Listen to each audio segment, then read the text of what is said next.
Digital security, swift response, smart progression. Welcome to Qingqiao Safety Investigation.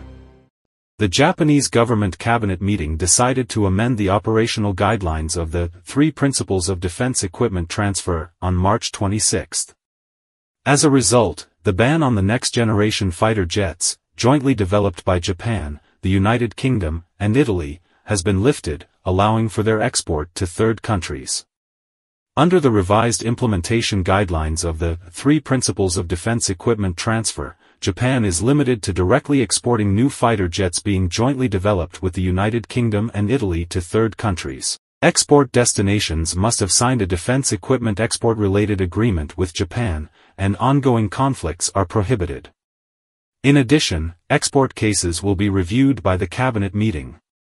Currently, the Japanese government has finalized 15 export target countries, which include not only the United Kingdom and Italy, the joint research and development countries, but also the United States, Germany, India, the Philippines, and others. It is understood that the original name of Japan's 3 Principles for the Transfer of Defense Equipment was the 3 Principles for Arms Exports.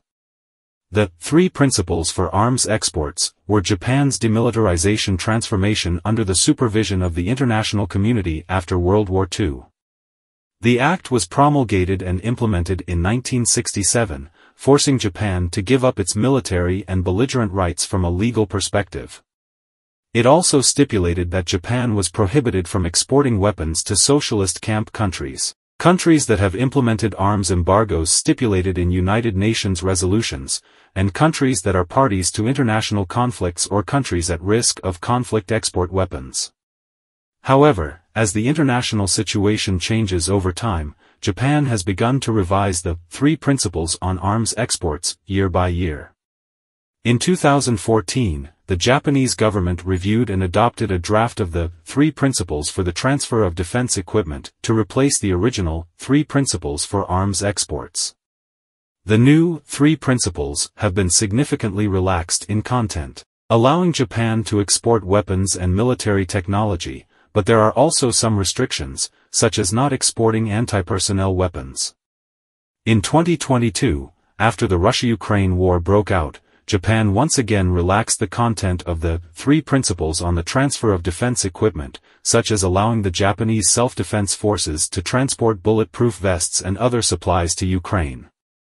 In 2023, after the outbreak of the Palestinian-Israeli conflict, the Japanese cabinet discussed the content of the 3 Principles for the Transfer of Defense Equipment many times, and it was finally decided to lift the ban on the export of combat weapons. Japan stated that opening up the export of combat weapons is to better adapt to changes in the international situation. According to the new regulations, Japan will not export weapons to countries where war is ongoing, which it believes will mitigate potential threats. However, authoritative military experts have analyzed that while Japan may not directly deliver weapons to warring countries, it could export them to countries or camps supporting the warring parties, indirectly fueling conflicts. Additionally, if Japan fails to strictly adhere to relevant regulations and principles during weapon exports, it may lead to weapons flowing into illegal channels. In response, the United Nations has called on Japan to strengthen communication and coordination with relevant countries while promoting arms exports. This includes adhering closely to the principles established in the 3 Principles of Arms Exports to prevent historical issues from causing greater conflicts. Japan is urged to enhance its review processes to ensure that arms exports comply with international law and the common interests of the international community. The international community is encouraged to closely monitor Japan's arms export behavior and work together to maintain peace and stability in the region. Given the current tense and complex international context, countries must exercise caution when adjusting military policies. It is essential to consider maintaining world peace, stability, and the common development of all humanity. Tune in at 6 a.m. from Monday to Friday for Qingqiao Safety Investigation for your daily safety updates.